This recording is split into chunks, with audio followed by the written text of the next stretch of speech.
Thank you. चलिए ध्यान से सुनना भैया, देखो यहां पर पढ़ेंगे हम लोग मोशन। बहुत ज्यादा हार्ड नहीं, बहुत ज्यादा डीप नहीं भाई, एकदम बेसिक सी चीजें हैं, कम से कम इतना तो कवर करना ही है। दूसरी बात, व्यापम में प्रयोगशाला परिचायक का आ रखा है, तो जो भी 12th में साइंस सब्जेक्ट्स है जाकर अप्लाई कर देना। 11th और 12th बेस का पूछेगा, लेकिन सर बेसिक साइंस तो बनाएंगे हम लोग कम से कम। जिसका भी साइंस सब्जेक्ट रहा है जाकर अप्लाई कर दोगे। 7 तारीख लास्ट डेट है, ठीक है, ज्यादा टाइम नहीं है। आज ही रात को यत्र तत्र और सत्र सर्वत्र करे खत्म कर देना है उसको। चलिए सर आते हैं सबसे पहले हम लोग किस पे, मोशन पे। मोशन यानी गति। गति में और मोशन में सर देखिए हमारे पास क्या होता है, कोई वस्तु अगर दिए गए निश्चित समय अंतराल या बिना समय अंतराल के भी एक स्थान से दूसरे स्थान पर अगर मूव करता है तो उसे उस वस्तु की गति कही जाती है।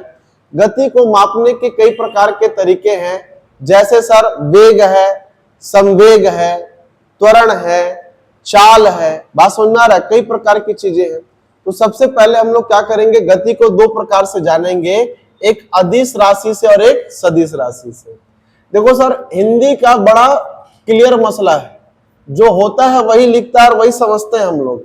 सदिश मतलब जो दिशा के साथ हो, ऐसे मोशंस जिसमें डायरेक्शन एग्जिस्ट करता हो वो क्या कहलाएगा हमारे पास, सदिश राशि। और अदिश बिना दिशा के, ऐसे मोशंस जहां पर दिशा मैंडेटरी नहीं होती, या फिर ऐसे यूनिट्स जहां पर दिशा मैंडेटरी नहीं होती है, वो क्या कहलाती है, अदिश राशियां कहलाती है। अदिश राशियां इन्हें कहा जाता है स्केलर क्वांटिटी। क्या बोलते हैं इसको, स्केलर क्वांटिटीज। और सदिश राशि को कहा जाता है वेक्टर क्वांटिटीज। क्या बोलते हैं इसको, वेक्टर क्वांटिटीज। वेक्टर क्वांटिटीज जो भी सदिश राशि होगी उसके ऊपर तीर का चिन्ह लगा होता है, और स्केलर क्वांटिटी के ऊपर ये वाला चिन्ह लगा होता है। बात समझ में आ रही है, इसको भी देखकर पहचान सकते हो। सदिश राशियों में बेटा सबसे पहले पढ़ा रहा हूं, इसको समझना। पहला होता है सर वेग यानी वेलोसिटी, विस्थापन डिस्प्लेसमेंट, बल फोर्स, त्वरण एक्सेलरेशन, संवेग मोमेंटम, बल आघूर्ण, इसे कहा जाता है टॉर्क। ये सारी की सारी राशियां क्या होती है, सदिश राशियां होती है। अभी ग्रुप डी के एग्जाम्स में या रेलवे के एग्जाम में 30 नंबर का सिर्फ क्या आएगा, सिर्फ साइंस आएगा। तो आप न्यूमेरिकल समझ सकते हैं, या फिर इससे आगे का साइंस पे दिमाग कब लगा सकते हो, जब ये साइंस कम से कम हमारा क्या हो, क्लियर हो। बात समझ में आ रही है, बेसिक पता है सर तो एडवांस समझ में आएगा, और बता एडवांस की तो बात ही भूल जाना। वेग क्या होता है इसको समझना, इसके बारे में बता रहा हूं कि सर देखो, अगर कोई निश्चित समय अंतराल में कोई वस्तु निश्चित दूरी तय करती है एक फिक्स डायरेक्शन पे, उसे कहा जाता है वेग। और इसी का बेटा दूसरा भाई, ये सर वेग जो होता है वो सदिश राशि होती है, इसी का दूसरा भाई क्या होता है, चाल होता है, इसे कहा जाता है अदिश राशि। दोनों में अंतर होता है। बात समझ में आ रहा है, चाल बराबर होता है बेटा दूरी बटा समय, ठीक, दोनों में अलग अलग अंतर होता है, आगे धीरे धीरे समझाऊंगा मैं। अगर सर मैं अदिश राशियों में आता हूं, ऐसी राशियां जहां पे डायरेक्शन मायने नहीं रखती, जैसे द्रव्यमान। सर मैं खड़ा हूं तो भी मेरा मास उतना ही है, मैं लेट जाऊंगा तो मास मेरा उतना ही रहेगा, मैं चांद पे चले जाऊंगा तो मेरा मास द्रव्यमान उतना ही रहेगा। हालांकि चांद पे जाने के बाद भार कम हो जाता है, भार कम मतलब वेट कम, क्योंकि वहां पर क्या है, थोड़ा ग्रेविटी कम है, 1/6 है, तो मेरा वेट कम होगा, लेकिन मेरा मास क्या रहेगा, उतना ही रहेगा। बात समझ में आ रही है, आगे एक्सप्लेन करूंगा। चाल, इसमें डायरेक्शन मायने नहीं रखता है। आयतन, वॉल्यूम, सर कोई वस्तु को अगर मैं कुर्सी को खड़ा कर दूंगा तो भी उतना ही जगह घेरेगा, उसको लिटा दूंगा गिरा दूंगा तो भी क्या करेगा, वो उतना ही जगह घेरेगा, तो वहां भी मैटर नहीं करता। कार्य, किया गया कार्य का समय, भाई ऐसा है कि कुर्सी को मैं छत से नीचे ले गया और नीचे से ऊपर ले आया, सिर्फ मेरा कार्य मैटर करेगा, आगे ढकेला पीछे ढकेला, कार्य हुआ, डायरेक्शन मैटर नहीं करता है।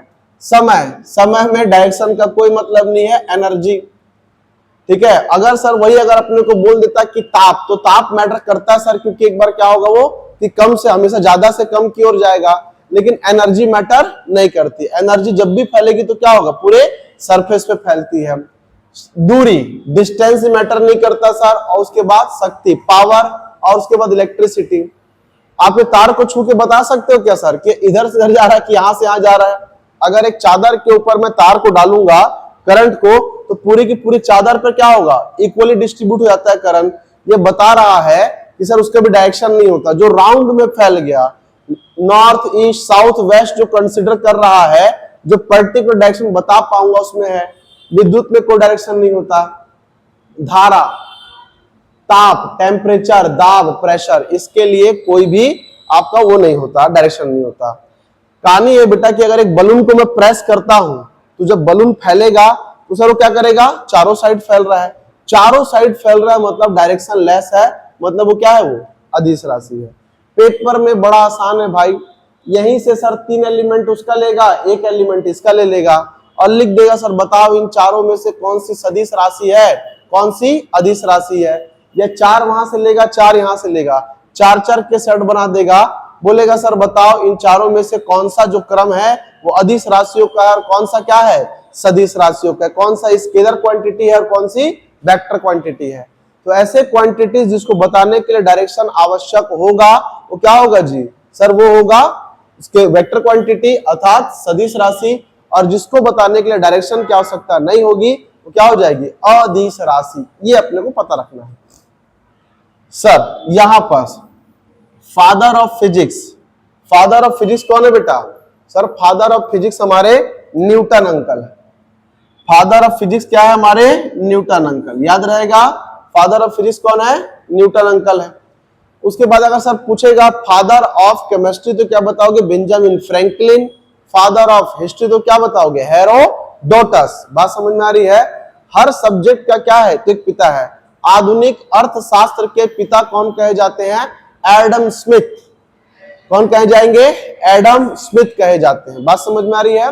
चलिए, न्यूटन ने गति के विषयक 3 नियम, न्यूटन ने गति के कितने नियम दिए हैं, 3 नियम दिए हैं। अभी अगर एनसीईआरटी की पुस्तक में पढ़ोगे तो 5 नियम, कितने नियम है, 5। हालांकि वो 2 नियम को मॉडिफाई करके बनाया गया है। मुख्यतः गति कितने नियम है, 3, प्रथम, द्वितीय और तृतीय। तो वो देने वाले कौन थे, न्यूटन। कौन सी पुस्तक में छपाया था, प्रिंसिपिया। अगर मैं भाई जीके का क्वेश्चन पढ़ रहा हूं तो इस टाइप के कुछ क्वेश्चन जो है इनका वैल्यू काफी ज्यादा होता है। जैसे सर हमारा जन गण मन राष्ट्रगान है, लिखा किसने, बंकिम चंद्र चट्टोपाध्याय, सॉरी बंकिम बोलता हूं, रविन्द्रनाथ टैगोर ने। वंदे मातरम किसने लिखा, बंकिम चंद्र ने लिखा। तो रविन्द्रनाथ टैगोर जी ने लिखा था जन गण मन। आपको क्या लिखा कि एक पन्ना पकड़े और राष्ट्रगान लिख दिया, नहीं, ऐसा नहीं हुआ है। उनकी एक किताब थी, किताब का नाम था गीतांजलि। क्या नाम था, गीतांजलि। 1913 में इसी गीतांजलि में लिखे हुए जन गण मन के कारण क्या मिला उनको, 2013 में, 1913 में पूरे एशिया का सबसे पहला नोबेल प्राइज, किसका, लिटरेचर का। बात समझ में आ रही है। तो किसी न किसी किताब में लिखा हुआ होता है बेटा। तो वैसे न्यूटन के 3 नियम कौन सी किताब पे लिखे हुए हैं, प्रिंसिपिया, याद रहेगा। प्रथम न्यूटन का नियम, यदि कोई वस्तु विराम अवस्था में है तो उसी अवस्था में रहेगी, और कोई वस्तु गत्वा अवस्था में, मोशन में है तो मोशन में रहेगी। कब तक, जब तक उस पर कोई बाह्य एक्सटर्नल फोर्स ना लगा दिया जाए तब तक। ये किसका नियम है, न्यूटन का। इसे कहा जाता है जड़त्व का नियम, जड़त्व का नियम। हालांकि जड़त्व की परिभाषा जो है वो सबसे पहले किसने दिया था, तो गैलीलियो ने। किसने दिया था, गैलीलियो ने। ठीक है, इसको बोलते हैं सर इनर्शिया का, जड़त्व का। क्या बोलेंगे इसको, जड़त्व का। पूछेगा जड़त्व की परिभाषा पहले किसने दी, तो गैलीलियो ने। और उसके बाद उसको मोशन से अटैच करके न्यूटन की गति का पहला नियम किसने बनाया, तो न्यूटन ने बनाया। जड़त्व का नियम पूछेगा तो गैलीलियो, फंसना नहीं। न्यूटन के प्रथम नियम को कहते हैं गैलीलियो या फिर जड़त्व का नियम।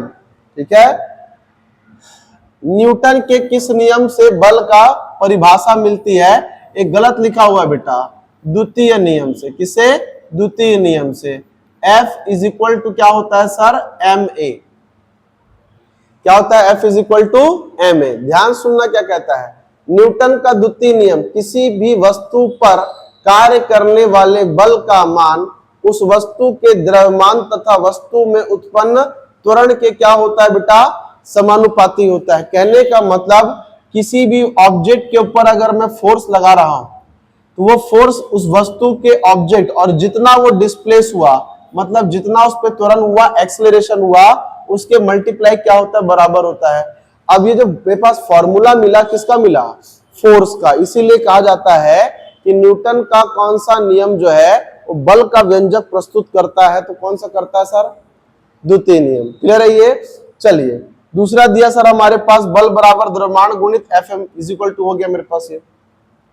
न्यूटन का कौन सा नियम क्रिया प्रतिक्रिया का नियम होता है, तो तीसरा, every action is equal and opposite reaction. प्रत्येक क्रिया के बराबर परंतु विपरीत दिशा में क्या होती है, प्रतिक्रिया होती है। जब कोई वस्तु की प्रतिक्रिया होती है, ये हमारे पास न्यूटन का तृतीय नियम दे रखा है। अब उसके बाद बेटा हमारे पास दो प्रकार के फोर्स आते हैं सर, एक होता है अभिकेंद्री बल और एक होता है अपकेंद्रीय बल। क्या बोलते हैं उसको, अपकेंद्रीय बल। एक होता है अभिकेंद्रीय और एक होता है अपकेंद्रीय, दोनों को याद रखना। एक होता है सर सेंट्रीपिटल फोर्स और जो अपकेंद्रीय होता है ये होता है सर सेंट्रीफ्यूगल। क्या बोलेंगे इसको, सेंट्रीफ्यूगल कहा जाता है। एक होता है सेंट्रीपिटल और एक क्या होता है, सेंट्रीफ्यूगल। सेंट्रीपिटल फोर्स क्या है, तो जब कोई ऑब्जेक्ट किसी ऑब्जेक्ट के परितः राउंड राउंड चक्कर काटता है और अंदर की ओर आने का प्रयास करता है, तो उस समय उस ऑब्जेक्ट पे जो फोर्स लगता है वो सेंट्रीपिटल फोर्स होता है। जैसे हमारे सोलर सिस्टम को देख लीजिए, एग्जांपल में पूछ सकता है, सेंटर में हमारा सन है और चारों साइड वीनस है कि नहीं हमारे पास, और क्या बोलते हैं उसको, बुध, मरकरी, और हमारा अर्थ, मार्स, मंगल, बृहस्पति, जुपिटर सब क्या कर रहे हैं, घूम रहे हैं। और वो सारे के सारे ग्रह क्या कर रहे हैं, एक कक्षा में बंधे हुए और अंदर आने का प्रयास कर रहे हैं। बस अपने फोर्स से क्या हो रहा है, वो बाहर जा, फोर्स से एक कक्षा में बने हुए पर क्या कर रहे हो, अंदर आने का प्रयास कर रहे हैं। जैसे हम लोग अपने हाथ में एक धागे से एक रस्सी को बांध देते, पत्थर रहता है उस पर, गोल गोल क्या करते हैं, घुमाते हैं, वो क्या करती है, सराउंडिंग में घूमते रहती है, घूमते रहती है, घूमते रहती है। छोड़ दूंगा तो कहां निकल जाएगा, बाहर निकल जाएगा। मैं कहीं पर कर्व रहता है तो कर्व से क्या करते हैं, साइकिल या गाड़ी को मोड़ते हैं अपन, तो गाड़ी ना जिधर ढाल रहता है उधर ही झुकानी पड़ती है। तो जिधर मेरे को जाना है मैं उधर ही क्या कर रहा हूं, झुक रहा हूं। ये फोर्स कौन सा लग रहा है बेटा, सेंट्रीपिटल। अभी केंद्र, अभी मैं केंद्र की तरफ चला जाऊंगा, ऐसे याद रखते हैं उसको। तो जब कोई ऑब्जेक्ट सेंटर की तरफ जाने का प्रयास करे, अंदर आने का कोशिश करे, उस समय जो फोर्स लगता है उसे कहते हैं सेंट्रीपिटल फोर्स, अभिकेंद्रीय बल। उसका उल्टा होता है सर हमारे पास अपकेंद्रीय बल, सेंट्रीफ्यूगल फोर्स। घर में मम्मी कभी मक्खन वक्खन निकाली होगी, है ना, तो होता क्या, जब मक्खन निकालते हैं ना बेटा, तो मक्खन के जो पार्टिकल्स होते हैं वो लाइट होते हैं एज कंपेयर टू दूध के पार्टिकल्स से। तो सारा जो ऐसे मम्मी ऐसे चलाती ना घुमाने वाला तो रोलर, तो पूरा मक्खन क्या होता है, बर्तन की दीवार पे जा जाके चिपक जाता है। फिर बर्तन की दीवार से मम्मी मक्खन निकाल रही है। यहां पर ऑब्जेक्ट उल्टा बिहेव कर रहा है, अंदर आने के बजाय क्या हो रहा है, बाहर जाने का प्रयास कर रहा है। तो इस कंडीशन में जो ऑब्जेक्ट पे फोर्स लगता है वो सेंट्रीफ्यूगल फोर्स होगा, अपकेंद्रीय बल होगा, बाहर जाने का प्रयास कर रहा है। वॉशिंग मशीन घर में यूज करते होगे, वॉशिंग मशीन का मेन काम क्या है भाई, वो कुछ नहीं करता। पहले ना मेरे घर वॉशिंग मशीन नहीं था, दहेज में मिला है मेरे को, बात समझ में आ रही है। तो ऊपर में ना कांच लगा हुआ है, ऑटोमेटिक वाला है, तो मैं देख पाया, मेरे को लगा उसमें 2-3 हाथ होते होंगे और कांच देते होंगे और क्या कर साबुन मारते हैं, ऐसा कुछ नहीं होता है। बड़ा सा मोटर होता है, ड्रम होता है, ड्रम के ऊपर क्या होते हैं, डॉट्स बने हुए होते हैं। मोटर खाली गोल गोल घुमाता है और आपका कपड़ा क्या होता है, जाके चिपक जाता है, रगड़ाते रहता है। तो इस समय जो कपड़ा है वो सेंटर से निकल कर कहां जाता है, तो उसके ड्रम की दीवार पर चिपकता, बाहर जाने का प्रयास कर रहा है। इस समय फोर्स कौन सा होगा, सेंट्रीफ्यूगल, अपकेंद्रीय बल। बाहर जाएगा फेंकाएगा फ्यूगल और अंदर आएगा तो क्या हो जाएगा, पीटल। याद रहेगा, अभिकेंद्रीय, अभिकेंद्र की तरफ चला जाऊंगा, सेंट्रीपिटल, और बाहर चला जाऊंगा, क्या हो जाएगा वो? सेंट्रीफ्यूगल होगा। बात समझ में आ रही है? यही चीज है बेटा, पूरे के पूरा मिनरल प्रोसेसिंग जो है इन्हीं दो फोर्स पे काम करता है सर, सेंट्रीपिटल और सेंट्रीफ्यूगल। इसी से लोहा वोहा क्या करते हैं? सेपरेट करते हैं। हम लोग को बस आम सी बात लग रही कि क्या ही होगा यार इससे करके, बड़ा खेल है इसका। चलो उसके बाद देखो सर, इसमें ना उत्तोलक है, उत्तोलक नहीं पढ़ा रहा हूं, उत्तोलक से क्वेश्चन वगैरह पूछता नहीं है, ठीक है। लीवर बोलते हैं उसको, फिर भी देख लो यार लीवर क्या करना ही क्या है उसमें। लीवर एक ऐसा, दो तीन टाइप के लीवर होते हैं, फर्स्ट सेकंड और थर्ड टाइप का लीवर होता है। लीवर काम क्या करता है भाई? चीजों को पुश करने का काम करता है, उठाने का काम करता है। जैसे कभी घर में ना ऐसे बड़ा सा पत्थर होता है, नहीं उठ रहा होता, तो हम लोग क्या करते हैं, यहाँ पर एक छोटा पत्थर लगाए और यहां से क्या किया, एक बड़ी सी लकड़ी लगा दिए, यहाँ पे हम प्रेशर लगाते हैं, तो थोड़े से प्रेशर से क्या होता है, पत्थर उछल के फेंका जाता है कि नहीं। एक साइंटिस्ट है, वो बोला था कि अगर मेरे को सही लंबाई का क्या दे दोगे, बांस ला के दे दोगे ना, लकड़ी, तो मैं उसको कहां लगाऊंगा? अर्थ के नीचे, और यहां पर रखूंगा मून को, यहां पर प्रेशर दूंगा तो अर्थ उछल के क्या हो जाएगा? फेंका जाएगा। ये डिस्ट्रीब्यूशन होता है। आप लोग कभी सीसॉ खेले हो? यार ये वाला झूला तो हर कोई झूला होगा, नहीं झूले हो क्या? बता दो, है कि नहीं।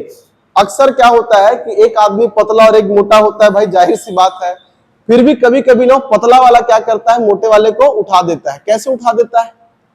तो मोटा वाला क्या करेगा, थोड़ा आगे झुक जाता है, पतला वाला पीछे झुक जाता है। जैसे ही झुकेगा ना, तो मोटा वाला आगे झुकेगा, यहां पर एरिया 9 मीटर का हो गया सपोज, ये झुकेगा पीछे कितना हो गया? 10 मीटर का। तो सर जो जितनी ज्यादा लंबाई पे होगा उसका भार उतने गुना क्या होता है? बढ़ जाता है। यही तो कारण है कि जब मैं पत्थर से लीवर को ढकेलता हूं तो पत्थर के नीचे रॉड केवल इतनी सी फंसाता हूं, और दूर होता हूं मैं, तो मैं जितनी दूरी पर हूंगा इसके सेंटर पॉइंट से मेरा फोर्स उतना मल्टीप्लाई हो जाता है। इसी कारण तो पत्थर हिल पाता है, वरना जहां पत्थर वही खड़ा होकर कुचकना नहीं उठेगा। आप जितना ज्यादा डिस्टेंस पर होगे आपका फोर्स उतना ज्यादा क्या करेगा? काम करेगा। बात समझ में आ रही है? चलिए, ये झूला इसी पे काम करता है बेटा, वरना वो झूला असंभव हो जाए। असंभव कहने का मतलब सर एक 80 किलो का, एक 40 किलो का झूल सकते हैं क्या? नहीं, वो पड़े रहेगा बेचारा ऊपर 40 किलो वाला, नहीं हो सकता। वो क्यों हो पाता है? वो इसी कारण हो पाता है। बात समझ में आ रही है? जो कम वेट वाला क्या होगा, आगे झुक जाएगा, और ज्यादा वेट वाला पीछे। यही वेट का खेल है। अब सर यहां में हमारे पास क्या होते हैं, तो सर उत्तोलक के कितने बिंदु होते हैं? 3। एक होता है आलंब, एक होता है आयाम, और एक होता है भार।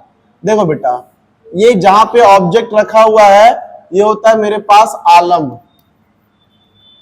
ये सर होगा आयाम, जहां से दोनों का आयाम सेट होगा, और यहां पे क्या लगाऊंगा? भार, अर्थात लोड। बात समझ में आ रही है?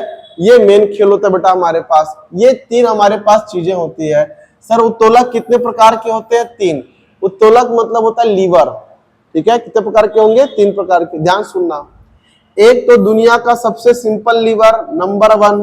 दूसरा सरोता, अभी आप लोग आम काटे होंगे घर में, है ना? आम नहीं काटे, अचार नहीं बनाए, जो कि मार्केट से बनवा के लाए थे। उसमें क्या होता है कि सर ये ऊपर उठेगा, ये यहाँ पे आपका आम होगा, मैं दबाऊंगा नीचे, फोर्स भी कहां लगेगा? नीचे ही लगता है। एक होता है बेटा ये वाला, ये वाला। सर ये हमारा क्या है? तो कटिंग पिलास है। कोई दिक्कत तो नहीं है? इसमें क्या होता है ना सर, कि जब मैं इसको नीचे खींचूंगा तो ये अगेंस्ट में जाता है, और जब इसको इधर खींचूंगा तो क्या होगा सर? ये अगेंस्ट में आएगा। दोनों क्या करते हैं? अपोजिट काम करता है, डायरेक्शन सेम नहीं होता। क्या होता है? अपोजिट काम करता है। ऐसे फैलाते हैं और क्या करते हैं? उसको ऐसे दबाते हैं, वो क्रॉस चलता है ऐसे करके। बात समझ में आ रहा है? ये होता है बेटा हमारे पास। तो 1, 2 और 3, 3 टाइप के क्या होते हैं सर? उत्तोलक होते हैं। इसके बारे में समझना है बस। प्रथम श्रेणी के उत्तोलक का उदाहरण, तो भाई कैंची, पिलास, क्रॉस चलने वाले, क्या होंगे? क्रॉस चलने वाले। प्रथम श्रेणी का जो हमारे पास होगा, सिंडासी होता है, हैंड पंप। हैंड पंप को मैं नीचे दबाता हूं तो पानी वाला हैंडल क्या आता है? ऊपर आ रहा है, अपोजिट चल रहा है। फिर कील होगा, कील को उखाड़ने पे मैं उधर करता हूं तो क्या होता है? ये नीचे आता है। हथौड़ी में फंसा के धकेलूंगा नीचे तो क्या होता है, ऊपर उठता है कि नहीं उठता है। ठीक है, उखाड़ने की मशीन और साइकिल का ब्रेक। अभी तो खैर एडवांस वाला हो गया, दबाते तो होता है, वरना ब्रेक अगर पहले अपन जनता साइकिल आती थी ऐसे दबाते थे तो क्या होता था, वो ऐसे घूम के ऊपर उठता था। जो अपोजिट काम करेगा वो क्या होगा, प्रथम प्रकार का उत्तोलक। सर इसका फायदा क्या होता है, प्रथम प्रकार के उत्तोलक का यांत्रिक लाभ या तो क्या होगा सर, एक के बराबर होगा या तो क्या होगा, एक से कम होगा। मतलब जितना एफर्ट लगा रहा हूं मुझे रिजल्ट उतना मिलेगा या तो उससे थोड़ा सा कम मिलता है। द्वितीय प्रकार का उत्तोलक, दोनों का डायरेक्शन क्या होगा सर, सेम होगा। सर आवता बताया था अभी, नीचे दबाऊंगा तो नीचे, ऊपर दबाऊंगा तो ऊपर। नींबू निचोड़ने वाला याद ही होगा, नींबू डाल के दबा देते हैं। फिर एक पहिए की कूड़ा गाड़ी जो सीपर लोग लेकर आते हैं, उठाया और ढकेलता हूं तो क्या करता हूं, आगे भागता। डायरेक्शन क्या है, सेम है। तो वहां पर बेटा इसको बोलेंगे सर हम लोग द्वितीय प्रकार का उत्तोलक। द्वितीय श्रेणी के उत्तोलक का यांत्रिक लाभ सदैव एक से ज्यादा होता है। हमेशा क्या होता है बेटा, मोर देन वन। क्या होता है, सदैव एक से ज्यादा, बराबर तो होगा नहीं, आपको हमेशा क्या मिलेगा, लाभ एक से ज्यादा मिलेगा। और सर ये हमारे पास ये वाला होता है तृतीय श्रेणी का उत्तोलक, जिसमें सबसे ज्यादा महिलाएं यूज करती है इसको, सबसे ज्यादा महिलाएं यूज करती है। चिमटा, चिमटा बताया ना आपको अभी मैं। सर क्या होता है, ये हमारे पास हमारा चिमटा है। अब तो महिलाएं यूज करती नहीं यार, ये वाला पहले घर में यूज, चूल्हे से रोटी निकालते थे, यूज करते थे। यहां पर जब मैं प्रेशर लगाता हूं तो यहाँ पे रोटी पकड़ी जाती है और रोटी पे फोर्स ना बहुत कम लगता है। देखना आप चिमटे को हैंडल करना ही मुश्किल होता है, क्योंकि जितना मैं ताकत यहाँ लगा रहा हूं रोटी पे उतनी ताकत लगती नहीं है। तो तृतीय प्रकार के उत्तोलक में जो आपका रिटर्न मिलेगा, आपको बेनिफिट हमेशा क्या होगा, एक से कम होता है, लेस देन वन होता है। अब सर ये हमारे पास हो गया, उत्तोलक क्या होगा, हमेशा एक से कम। तो सर पहला वाले में क्या होगा, एक और एक से ज्यादा, दूसरे में हमेशा एक से ज्यादा, तीसरे वाले में क्या हो जाएगा, एक से कम हो जाएगा। क्लियर है ये। अब आते हैं सर हम लोग किसमें, वेग में, है ना। यहां पर अपने को एक चीज दे रखा है बेटा, त्वरण। देखो सर यहाँ पे ना, एक तो ये एमसीक्यू में बना हुआ है, आपके क्वेश्चन और आपका आंसर पढ़ने में बहुत फायदा देगा, आपको तुरंत खत्म कर सकते हो। कायदे से 2 घंटे बैठ गए तो पूरे 500 क्वेश्चन क्या होंगे, आपको खत्म हो जाएंगे, बहुत ज्यादा नहीं। लेकिन कब होगा, जब मेरे पास पकड़ क्या है, ठीक ठाक है। साइंस में पकड़ अच्छी होनी चाहिए, अदरवाइज मुश्किल में फंसेंगे। तो कुछ तो अच्छा कर दूं मैं कम से कम, है ना, बाकी तो अप्रोच आपको लगाना ही है। भैया देखो कहानी ऐसा सर, टाइम कितना देखिए तो 7:22, ठीक। यहां पर दे रखा है सर देखो वेग, और यहां पर दिया परिवर्तन की दर, उसे क्या कहते हैं, त्वरण। त्वरण को कहा जाता है एक्सेलरेशन। एक्सेलरेशन होता नहीं पता, एक्सेलरेशन दे रहा है, तू क्या कर रहा है, एक्सीलेटर दे दे, एक्सेलेट कर दे। बात समझ में आ रही है। तो देखो सर क्या होता है, वेग मतलब होती है वेलोसिटी, कि मैं सर घर से निकला, गाड़ी चालू किया और एक बार 40 का स्पीड रखा और 40 के स्पीड में डेस्टिनी पहुंच गया।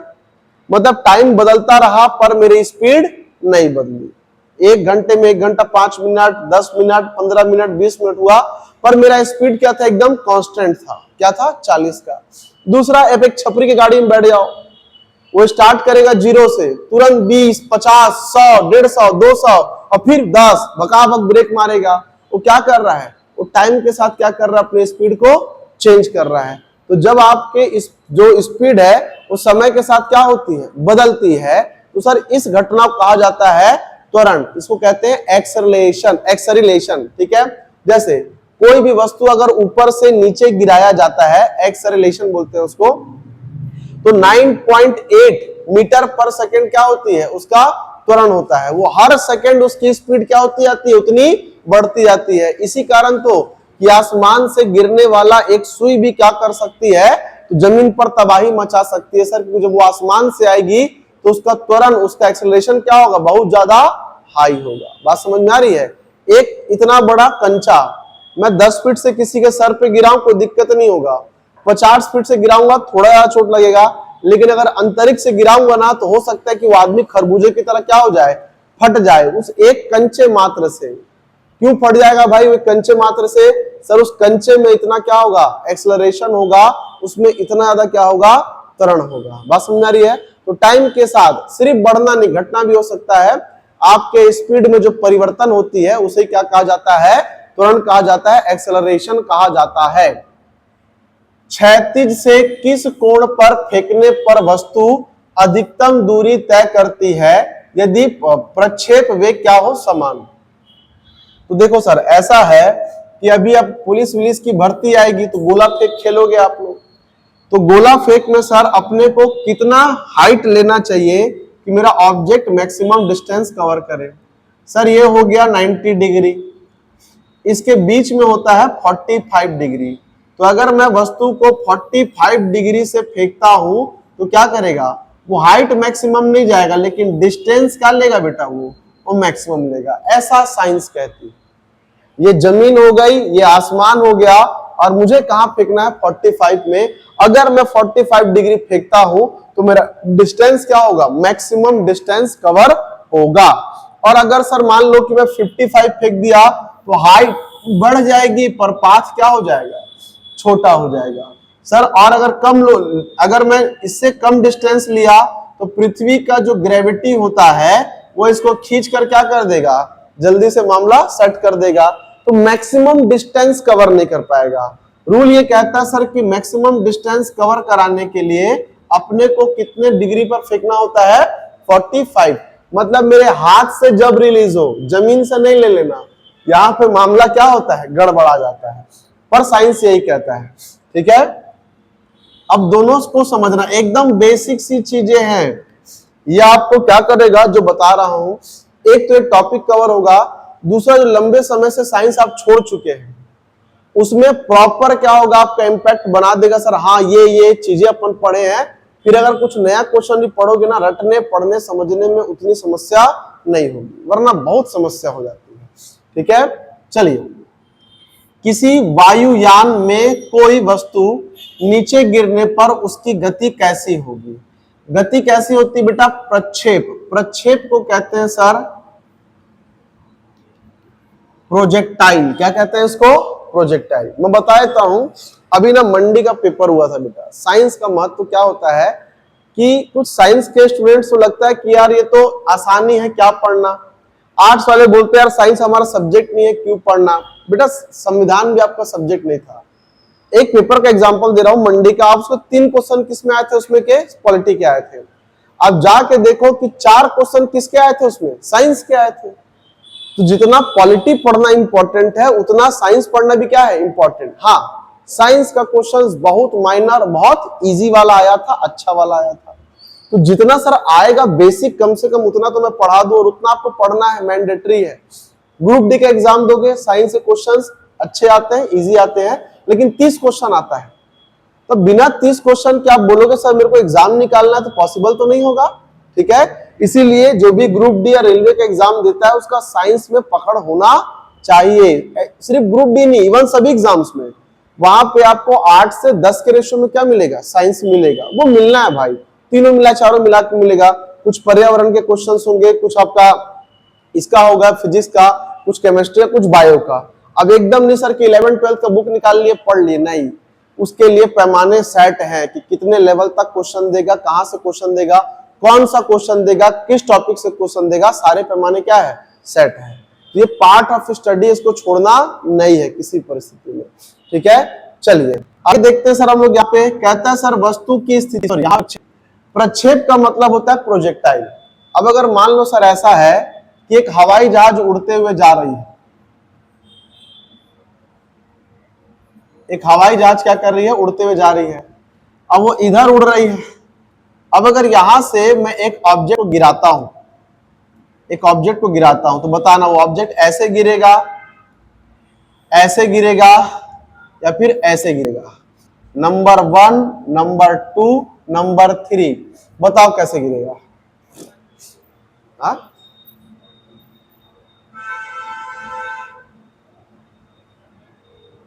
बताओ। अब यह छोटी सी बात है, नहीं सोच सकते क्या हम लोग।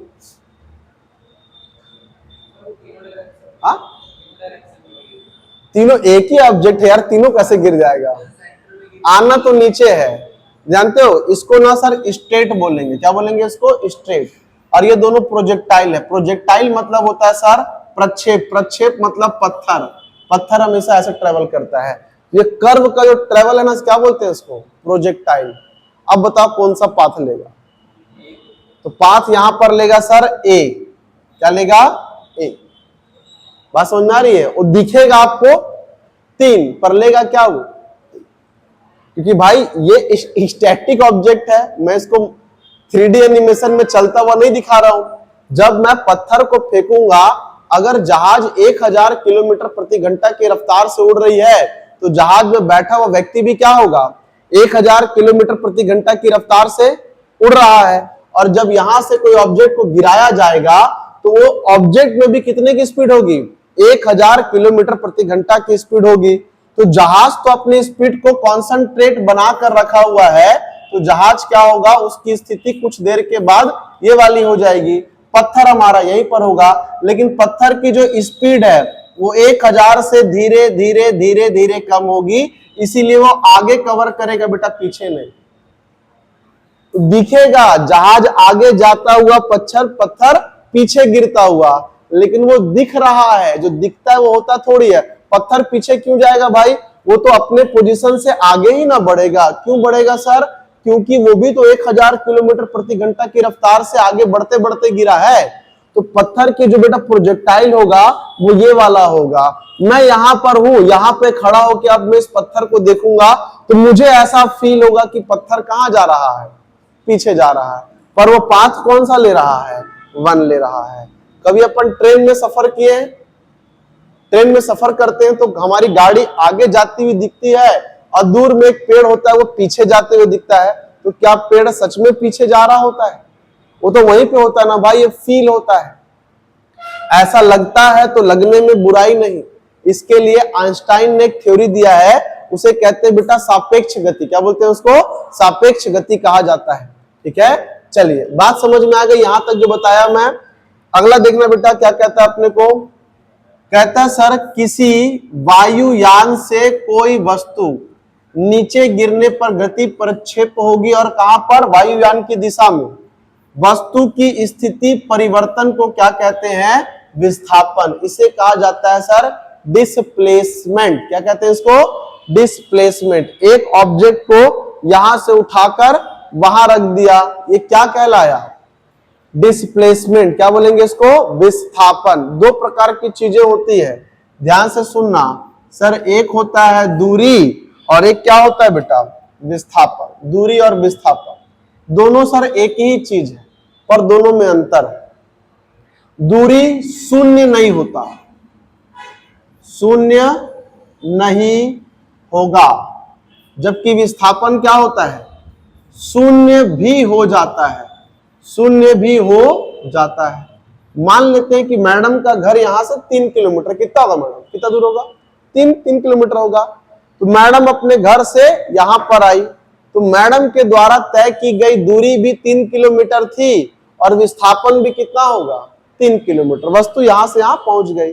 लेकिन जब मैडम वापस यहां से घर जाएंगी, तो दूरी जो होगा 3 आना 3 जाना 6 होगा, और विस्थापन 0 होगा। विस्थापन क्या होगा? 0। आना +3, जाना -3। जहां था मैं वहीं खड़ा हूं, तो मेरा डिस्प्लेसमेंट क्या हुआ? 0 हुआ। मैं एक पत्थर को या फिर एक गेंद को 100 मीटर आसमान पे फेंका, 100 मीटर वो गेंद आसमान पे गई, और 100 मीटर वापस मेरे हाथ में आ गई। तो भाई यहां पर दूरी कितना तय की? 100 जाना और 100 आना, 200 मीटर। लेकिन पूछेगा सर विस्थापन क्या है? तो विस्थापन 0, +100 जाना -100 आना, और स्थिति मेरे हाथ में पड़ी है, तो विस्थापन क्या हो गया? 0 हो गया। बात समझ में आ रही है? ये है सर डिस्प्लेसमेंट का खेल। ये दोनों में क्या होता है अंतर? तो क्या बताओ, क्वेश्चन नहीं बना सकता यहां से? प्रॉपर बना सकता है भाई। ये बेसिक सी चीजें हैं जो क्या करना, अपने को मेमोराइज करना है, समझना है बेटा, तो अपना काम बन जाएगा, अदरवाइज दिक्कत होता है। घड़ी की सुई की जो गति होती है वो कैसी गति होती है सर? वो आवर्ती गति होती है। आवर्ती मतलब एक सेम फ्रीक्वेंसी में। आवर्त का मतलब क्या होता है? आवर्ती का मतलब होता है, आवृत्ति का मतलब होता है फ्रीक्वेंसी और सेम। घड़ी जो है 1 मिनट के डिस्टेंस में सेकंड का कांटा 60 बार घूमेगा और हर बार 1 मिनट में कितने बार घूमेगा? 60 बार क्लिक क्लिक क्लिक क्लिक करेगा। मिनट की सुई 1 घंटे में क्या करेगी? तो वो पूरा एक सर्कल पूरा करेगी। और घंटे की सुई 12 घंटे में क्या करती है? एक सर्कल पूरा करती है। तो फिक्स टाइम में जब कोई गति बार बार दोहराई जाती है और सेम टाइम में सेम टाइम्स दोहराई जाती है, इस प्रकार की गति को कहा जाता है आवर्ती गति या फिर फ्रीक्वेंशियल मोशन कहा जाता है। सेम चीज बार बार बार बार बार बार क्या होगी? रिपीट हो रही है। बात समझ में आ रही है? इसे कहा जाता है आवृत्ति। साउंड भी क्या होता है बेटा? साउंड भी अगर प्रोड्यूस हो रहा है सर सेम सेम साउंड, इसलिए सेम वाइब्रेशन के साथ प्रोड्यूस हो रहा है, इसलिए क्या बोलते हैं? उसकी आवृत्ति। क्लियर है ये? कोई चीज, अब देखो ना, पृथ्वी की गति क्या है? सरल आवर्ती गति है सर, वृत्ति है। एक ही डिस्टेंस को सूरज के चारों तरफ 365 दिन में एक चक्कर, 365 दिन में एक चक्कर, दिन रात करने के लिए अपनी धुरी में 24 घंटे में एक चक्कर, 24 घंटे में एक चक्कर चेंज कर रही है क्या? नहीं। जब भी पृथ्वी की गति के बारे में बताऊंगा तो मैं एक शब्द का यूज करूंगा, आवर्ती। आवर्ती मतलब same same same same same same. जहां पर सेम नहीं होगा वहां पे आवर्ती शब्द का उपयोग नहीं करना। ठीक है, चलिए अब सर यहां पर बस इतना ही करा देता हूं। न्यूटन के प्रथम नियम का उदाहरण क्या कहता है बेटा? अगर कोई वस्तु सर रुका है तो रुका रहेगा, कोई चलता है तो चलता रहेगा, जब तक उस पर कोई एक्सटर्नल फोर्स ना लगाया जाए। पूछेगा जड़त्व का नियम कौन दिया? गैलीलियो। उससे न्यूटन गति का प्रथम नियम किसने बनाया? तो न्यूटन ने बनाया। ठीक है, चलती मोटर को अचानक रोकने पर उसमें बैठा व्यक्ति आगे की ओर झुक जाता है। होता है ना, कहीं बैठा के चलाया नहीं गाड़ी वगैरह, धकाक से ब्रेक मारते, पीछे वाला बंदा कहां पे? सामने में। क्यों? अगर आपकी गाड़ी 60 किलोमीटर प्रति घंटे की रफ्तार से चल रही है तो पीछे बैठा वाला बंदा भी क्या है? वो भी और आप भी कितने के मोमेंटम पर हो? 60 किलोमीटर प्रति घंटा की रफ्तार से, जड़त्व है। अब जब ब्रेक मारा, गाड़ी की स्पीड 1/1 आ गई 10 पे, पर आप तो अभी भी किस पे हो? 60 पे ही हो ना, तो आप फोर्स से क्या करोगे? आगे जाओगे। पर वो ड्राइवर आगे क्यों नहीं फेंकाता है? तो सामने वो हैंडल को पकड़ा रहता है, सारा फोर्स कहां चले जाता है? उसे गाड़ी पे। वो बंदा फेंकाएगा क्योंकि कुछ नहीं पकड़ा रहता है। तो जो पुराने बुजुर्ग गाड़ी में बैठते हैं ना, वो क्या करते हैं? ऐसे करके बैठते हैं। देखो, जानबूझ के बैठते हैं ताकि गाड़ी को पकड़ेंगे तो फोर्स क्या हो? उसमें जाए, वरना कहीं पापा का वेट 1.25 किलो रहा, पापा क्या हो जाएंगे? आपके ऊपर आ जाते हैं। तो भाई देखना, पुराने बुजुर्ग ना गाड़ी पर हमेशा वैसे ही बैठते हैं। अच्छा है वो अपना पूरा फोर्स क्या करते रहते हैं? डिस्ट्रीब्यूट करते रहते हैं, है कि नहीं? ठहरी मोटर को अचानक से चलाने पर यात्री क्या होता है? पीछे की ओर झुक जाता है। कौन कौन गाड़ी का चक्का उठाया है जब पहली बार गाड़ी चलाया है? जान भी देखा है। जब पहली बार जब बाइक चलाते हैं ना और पहला गियर लगाते हैं तो हमको कोई बताया होता है कि क्लच छोड़ना और क्या दे देना है? एक्सीलरेटर दे देना है। बस हम लोग क्लच छूटते छूटते छूटते एक्सीलरेटर दे देते हैं और चक्का क्या होता है? खड़ा हो जाता है। भाई गाड़ी पे बैठा हुआ बंदा और पीछे बैठा हुआ बंदा दोनों की स्पीड अभी 0 है और आपने झटके से छोड़ दिया, गाड़ी 1/1 पहुंच गई 20 पे, तो भाई क्या होगा? आप तो वहीं पे होना, तो वहीं पे रह जाओगे। गाड़ी कहां भागेगी? आगे भागेगी। सर यही खेल है किसका? तो न्यूटन की गति का प्रथम नियम। ठीक है, अगर अब कोई बंदा गाड़ी का सामने का चक्का उठाकर पीछे वाले को गिरा दे, बताना भाई फर्स्ट लॉ ऑफ न्यूटन। बात समझ में आ रही है? क्या बताओगे उसको? First law of Newton. तुरंत समझ जाएगा बंदा साइंस वाला है, गवर्नमेंट्स की तैयारी कर रहा है। दूसरा वाला सर, द्वितीय नियम क्या होता है बेटा? देखो तृतीय नियम का अपने को क्या दे दिया? एग्जांपल दिया, सेकंड के बारे में बता देता हूं कि सर देखो, कोई ऑब्जेक्ट पहले से चल रहा है और उस पर अगर कोई फोर्स लगाता हूं तो उसकी स्पीड क्या हो जाएगी? बढ़ जाएगी या घट जाएगी? मान लो कि कोई बंदा 40 किलोमीटर प्रति या 20 किलोमीटर प्रति घंटे की रफ्तार से दौड़ रहा है, मैं पीछे से आके धक्का दे दिया, स्पीड बढ़ेगी कि नहीं बढ़ेगी? बढ़ेगी ना भाई। हो सकता है कि हड़फड़ा के क्या हो जाए? गिर भी जाए। ऐसा भी होता है, अचानक क्या हो गया? पुश मिल गया, गिर जाता है बंदा। तो ये क्यों हो रहा है भाई? बताओगे sir second law of Newton कि एक बंदा पहले से मोशन पे था और उसका मास तो उतना ही है, मतलब m की वैल्यू सर उतना ही है। अब उस पर क्या किया मैंने? फोर्स लगा दिया। फोर्स लगाने के कारण उसका एक्सीलरेशन क्या हो गया? बढ़ गया, जिसके कारण बंदा संभाल पाया तो रेस जीतेगा, वरना गिरेगा, नाक तोड़ेगा अपनी। तो किसी भी वस्तु पर जो पहले से चल रही है उस पर लगाया गया बल और वस्तु का द्रव्यमान जो है, वस्तु पर लगाया गया बल, उस वस्तु के द्रव्यमान और उसके होने वाले वेग में परिवर्तन के दर के क्या होता है, बराबर होता है। मतलब सर अगर एक बंदा 40 की स्पीड से दौड़ रहा है तो मैं बल लगाया और उसका स्पीड कितना हो गया, 60 हो गया, तो जो 20 का स्पीड में चेंजेस आया ना वो एक्सेलरेशन था, और वो किस कारण से आया सर, तो लगाया गया फोर्स के कारण आया। तो किसी भी वस्तु पर लगाया गया बल उस वस्तु के द्रव्यमान और उसके वेग में परिवर्तन की दर अर्थात त्वरण के गुणनफल के बराबर होता है। यह हमारे पास क्या होता है सर, तो उसी गति का दूसरा नियम। बात समझ में आई। तीसरा नियम समझना भैया, न्यूटन के तृतीय नियम का उदाहरण, बंदूक से गोली चलने पर पीछे की ओर क्या लगता है, धक्का लगता है। Every action is equal and opposite reaction. बात समझ में आ रही है। तो भाई गोली से आदमी मर जाता है, वो बंदूक से नहीं मरता। तो कारण क्या भाई, यहां पे काम करता है सर सरफेस एरिया। मान लो कि गोलू की बंदूक के पीछे का जो बेत होता है वो इतना मोटा होता है, तो वो इतना एरिया का फोर्स डिस्ट्रीब्यूट कर देता है, जबकि गोली का जो फोर्स है, जो सामने का पॉइंट होता है वो इतना पतला होता है। तो मतलब सर अगर इतने बड़े एरिया में इस पॉइंट को बनाओ तो 1 लाख पॉइंट बनेगा। तो जितना फोर्स मेरे यहां पर लग रहा है वो 1 लाख फोर्स गुना फोर्स सीधा कहां पर आ गया, इस पॉइंट पर। तो पॉइंट क्या करेगा, इंसर्ट कर जाता है कहां पर, बॉडी पर। इसलिए गोली से आदमी मरता है, गोली के रिवर्स कॉइल से आदमी नहीं मरता है। अगर मान लो कि सर मैं पीछे बत्ते पर भी क्या लगा लूं, एक कील लगा लूं, क्या हो जाएगा, वो अंदर धंस जाएगा। बिल्कुल धंसेगा सर, क्योंकि पूरा पॉइंट क्या होगा, पॉइंट जितने स्पीड से आगे जाएगा उतने पॉइंट से क्या होगा, पीछे भी घुसेगा। ठीक है। किसी व्यक्ति का किनारे पर नाव से कूदना, कई बार देखिए अपन मैत्री गार्डन घूमने के लिए गए होंगे, वहां पर नाव लगी होगी 6 छप्पा 6 वाली, है कि नहीं। तो हम लोग क्या करते, नाव पे चढ़ते 50 रुपए दे के एक चक्कर मारते हैं, जैसे उधर जाते हैं तो क्या बोलता है, भैया किनारे तरफ मत जाओ, वापस आ जाओ, ऐसी बोलता है कि नहीं। फिर हम लोग घूम के वापस आते हैं, फिर यहां से चढ़ते हैं, तो जैसे मैं पैर रखकर चढ़ता हूं, आगे आने के लिए नाव क्या हो जाती है, पीछे चले जाती है कि नहीं। कई बार डिस्टेंस इतना होता है कि बंदा कहां गिरता है, बीच में। तुरंत क्या बोलोगे उसको, third law of Newton, every action is equal and opposite reaction. बात समझ में आ रहा है। तो कोई गाड़ी से गिरेगा तब क्या बताओगे, फर्स्ट लॉ ऑफ मोशन। किसी को कोई धक्का दे दिया तो क्या बताओगे, सेकेंड लॉ ऑफ मोशन। और नाव से पलट के गिरेगा तो क्या होगा, थर्ड लॉ ऑफ मोशन। बात समझ में आ रहा है। Newton, third law of Newton बोल देना, कोई दिक्कत नहीं है, अब नहीं भूलोगे, है कि नहीं। सर कहता है ग्रहों का तारों के चारों ओर चक्कर लगाना, या किसी साइकिल या वाहन का मुड़ना, या मौत के कुएं में मोटरसाइकिल चलाना संभव हो पाता है कौन से फोर्स के कारण, अभिकेंद्रीय बल। इसी को इंग्लिश में क्या बोलते हैं हम लोग, सेंट्रीपिटल। मौत का कुआं देखे होगे आप लोग, जो बाइक घुमाता है यार वाएं वाएं करके, नहीं घुमाता है, तो झुका कहां रहता है, अंदर की तरफ। झुके कहां रहता है वो, अंदर की तरफ, फिर भी नहीं गिरता है। सर वो एक्चुअल क्या कर रहा है, सेंट्रल पिटल फोर्स, सेंट्रीपिटल फोर्स लगा रहा है। दीवार पे फोर्स लगाती है उसकी गाड़ी, और वो क्या करता है, every action is equal and opposite reaction.